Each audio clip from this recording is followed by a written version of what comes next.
श्री राघव गुप्ता, श्री भगवान दास, इस आयोजन को भली भांति शुरुआत करने के लिए, आयोजन करने के लिए जो इसमें प्रयासरत रहे हैं, आईओएल परिवार के यहाँ उपस्थित सभी मेरे साथीगण, उनके परिवार एवं प्यारे बच्चों, मेरे लिए अत्यंत गौरव का विषय है कि आज गुरु रविदास के जन्म जयंती के अवसर पर सुदेश जी ने बताया था शायद 649 हिंदी में 649वां 649 जन्मोत्सव पर हम यहाँ एकत्रित हैं। मैं इसमें भाग ले रहा हूँ, ये मेरे लिए अत्यंत गौरव का विषय है। पहले तो मैं ये चाहूँगा कि आयोजकों से मेरा रिक्वेस्ट है कि सुदेश गौतम जी को आगे बोलने का पूरा मौका दिया जाए, नहीं तो मुझे बड़ा गिल्टी फील होगा कि मुझे मेरे घर में एक पूर्व डीजी आने वाले हैं, तो थोड़ा सा मुझे इसलिए मुझे जाना पड़ेगा। तो इस कारण से सुदेश गौतम जी का अगर वार्ता जो है थोड़ा संक्षिप्त हुई है तो मुझे बहुत गिल्टी फील होगा, तो उनको पुनः अपनी पूरी बात करने का अवश्य मौका दीजिएगा।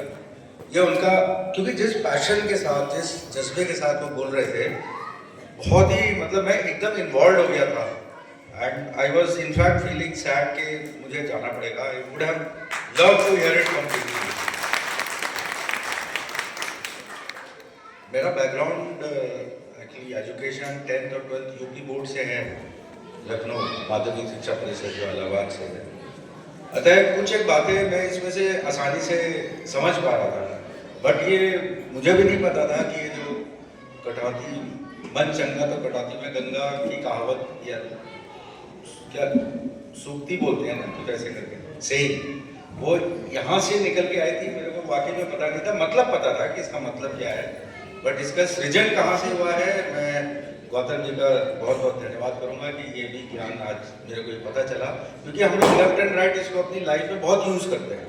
इस तरह की जो सूक्तियाँ होती हैं, आगे भी इन्होंने एक दो सूक्तियाँ बताई थी, and I was surprise and pleasantly surprise, not just surprise, जान के बहुत खुशी हुई कि इन चीज़ों का ये बैकग्राउंड है। संत रविदास, भगवान बुद्ध या ज्योतिबा फुले या बाबा साहेब अम्बेडकर के बारे में मेरे लिए कुछ भी बोलना सूर्य को दीप दिखाने जैसी जो सूक्ति है उसके समान होगा। एंड आप सब इन महान व्यक्तित्व के बारे में मुझसे कहीं ज़्यादा जानते हैं। यस, इसमें कोई किसी को कोई संशय नहीं होना चाहिए। भगवान बुद्ध से लेकर के आज हम जो 2026 में हैं, इन्हीं महापुरुषों की जो कड़ियाँ रही, संत रविदास, ज्योतिबा फुले, देन बाबा साहब, अगर ये महान व्यक्ति एक के बाद एक अगर नहीं आए होते और इन शिक्षाओं को, महान भगवान बुद्ध की शिक्षाओं को, उनके प्रिंसिपल्स को आगे नहीं बढ़ाया होता, तो क्या ये शायद हमारे संविधान में स्थान पा पाते, नहीं पा पाते, ये प्रश्न है। शायद कोई ना कोई तरीके से संविधान में ये चीज़ें आ जाती, बट ये हमारे लिए गर्व का विषय है कि हमारे शताब्दी दर शताब्दी हमारे देश में ऐसे महानुभाव ने, महान व्यक्तियों ने जन्म लिया, और उनके अथक प्रयासों से, उनकी शिक्षाओं से आज हमारा संविधान हमारे देश के प्रत्येक व्यक्ति, प्रत्येक नारी, पुरुष, बच्चों, सबको एक समान अधिकार देता है।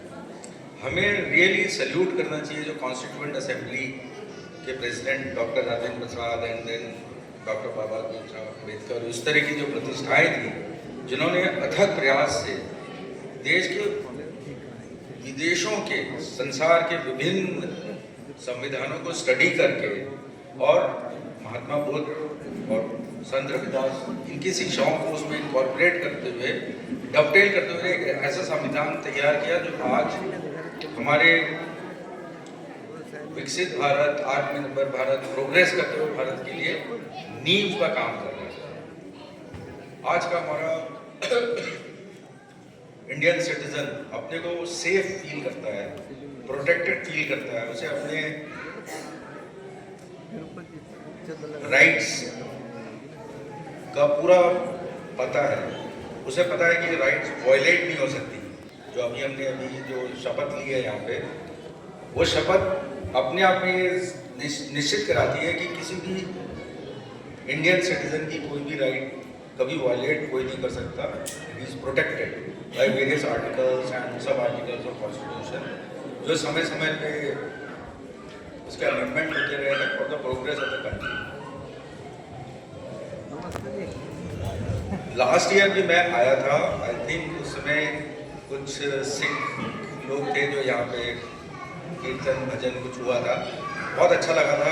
आज आई वॉज उम्मीद कर रहा था कि शायद होंगे, बट किन्हीं कारणों से नहीं हो पाया। बट प्लीज़ ऐसी चीज़ों में खूब इस तरह से करें तो सबको अच्छा लगेगा। हम लोग तो निर्माणी के लोग हैं, आते एक दिन मिलता है करके गए, बट परिवार जमन के लिए सबके लिए एक बड़ा डिफरेंट सेलिब्रेशन हो जाता है जब संगीत और इस तरह का रहता है।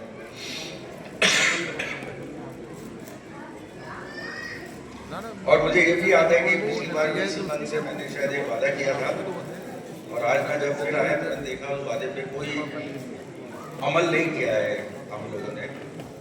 मैं चाहूँगा राघव गुप्ता भगवान दा कि कहीं नोट करें, मेरे को एक लेटर आना चाहिए कि मैंने एक वादा नहीं, मतलब इसका अपग्रेडेशन जो है लास्ट ईयर भी मैंने प्रॉमिस किया था, बट किसी तरह से वो दिमाग से उतर गया। और किसी ने, होता है ना कई बार चेताना पड़ता है कि सर आपने ऐसा बोला था, होता है बहुत सी चीज़ें होती हैं जहाँ, तो प्लीज़ इस बार नहीं होना चाहिए।